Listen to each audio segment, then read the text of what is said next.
එක විදිහට එක දේවල් කරනවා. ඉතින් මේ රටේ මේ ලස්සනට බස් එකක් හැදුවාම එක අයට ආසාවල් තියෙනවා. හැබැයි එක අයට ඉරිසියාවල් තියෙනවා.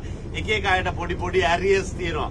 ඉතින් මේ ඇරියස් අතරේ නැත්තම් මේ ආසාවල් අතරේ එක වැට්ටෝ මාර විදිහට අසරණ වෙනවා. ඉතින් මේ අසරණ වෙන්නේ නැති වෙන්න මම ඉල්ලා සිටිනවා මෙන්න මේ ගරු ජනාධිපතිතුමාගෙන් මේ බස් එකක් ලස්සනට මේ ඇතුළ හදලා මේ බස් එක ඇතුලේ හයර් එකක් නම් යන්නේ. ඒ කියන්නේ මේ බස් එක කුලියට අරගෙන මේ බස් එක ට්‍රිප් එකක් නම් යන්නේ. ඒගොල්ලෝ බොහොම සන්තෝෂෙන් තමයි මේ වගේ බස් එකක් ඇතුළේ යන්නේ. ඉතින් අන්න එයාලට මේ අවසරය නැත්තම් මේ හැම දෙයක්ම ඉතාමත්ම අවශ්‍යතාවයක් වෙලා තියෙනවා. ඉතින් සැරෙන් සැරේ කියනවා මේ බස් ගලවනවා මේ දේවල් කරනවා මෙහෙම කරනවා කියලා. හැබැයි මේ වගේ බස් එකක් අරගෙන මේ මිනිස්සයා මෙච්චර ලක්ෂ ගාණක් වියදම් කරලා ඇතුලේ යන අයට සන්තෝෂයක් දෙද්දි හැබැයි බස් එකක් ගලවනවා කියද්දි මෙන්න මේ පපුව කඩන් වැටෙනවා. මේක තමයි ඇත්ත. ඉතින් ඇත්තටම එක එක්කෙනාගේ අදහස් එක්ක කියන්න පුළුවන් අයියෝ ඕවද බස් මේවනේ බස් ඕවා නෙමේ ජපන් බස්නේ බස් නැත්තම් මොනවාද මේ චයිනීස් බස්නේ බස් මේ වගේ දේවල් කියන්න පුළුවන්. ඇත්තටම මම පාවිච්චි කරන්නේ ජපන් බස් එකක්. හැබැයි මම ජපන් බස් එකක් පාවිච්චි කරා කියලා ඉන්දියන් බස් එකක් මේ ලස්සනට හදාගෙන යනවා නම් ඒකට අපි ගරු කළ යුතුයි නැත්තම් ආදරය කළ යුතුයි. ඉතින් මෙව ලස්සනට හදලා තියෙන බස් එකක ට්‍රිප් එකක් යද්දී දරුවෝ නැත්තම් මේ අපේම මිනිස්සු හරි සන්තෝෂෙන් අන්නේ විනෝද චාරිකාව ගත කරලා එනවා. එහෙනම් එයාලට අවස්ථාව දෙන්න කියලා මම ජනාධිපතිතුමාගෙන් ඉල්ලා සිටිනවා. මේකට ඇත්තටම අවස්ථාවක් දිය යුතුයි. මොකද්ද මේක නම පුතේ?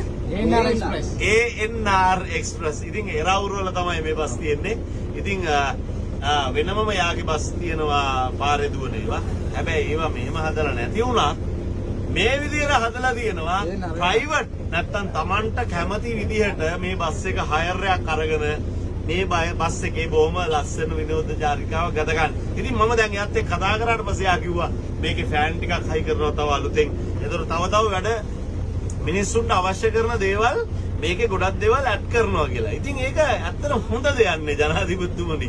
ඉතින් ඇත්තටම මම නම් බලාපොරොත්තු වෙනවා මෙන්න මේ වගේ තියෙනවා නම් අපේ රටේ මොනවා හරි දෙයක්. අපි දුම අබලම් බස් එකක මලකඩ අස්සේ අපේ කකුලක් කැපෙනවට වඩා හොඳ නැද්ද? මේ වගේ ලස්සනට හදපු බස් එක බොහොම සන්තෝෂෙන් වීඩියෝ මේ ඒ විනෝද චාරිකාව ගත කරලා එන එක ගැන. හොඳට මතක තියාගන්න මෙච්චර ලස්සනට හදපු බස් එකක් කවදාවත් හප්පගන්නේ නැහැ. ඒගොල්ලෝ හැම වෙලාවම දරුවෙක් වගේ මෙන්න මේ බස් එක ආරක්ෂා කරනවා. එහෙනම් මේක ඇත්තටම හොඳ දෙයක්. බලමු අපි.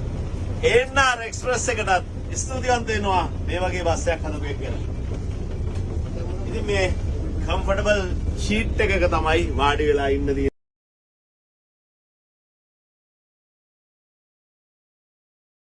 ඉතින් හොඳ ලෙදර් එකක් එක්ක එහෙම සැප පහසු යන්න තියෙන එකක් හොඳයි. ඉන්දියන් බස් ලොරි චැසි උඩ හදපු බස් එකක් කියන මිනිස්සු ඕන තරම් ඉන්නවා. ඒක ඇත්තටම එහෙම වෙන්නත් ඉඩ තියෙනවා. හැබැයි එහෙම නොවෙන්නත් ඉඩ තියෙනවා. එහෙම වුණත් එකයි මෙහෙම වුණත් එකයි. බස් එක ලස්සනට තියෙනවා නම් ඉරිසියාව, කුහකම, ක්‍රෝධය, වෛරය මේ හැම දෙයක්ම අතහැරලා මිනිස්සු සන්තෝෂෙන් යනවා නම් ඒ මිනිස්සුන්ට ඒකේ අදාළ නැත්තම් මේ බස් එක ලොරි චැසියක් උඩද තියෙන්නේ මේ බස් එක ජපන් බස් එකක්ද මේ බස් එක ඉන්දියන් බස් එකක්ද කියන එක මේකේ හයර් එක යන මිනිස්සුන්ට අදාළ නැත්තම් අනේ උඹලා ලෙඩ දාන්න නැතුව නිකා හිටපන්.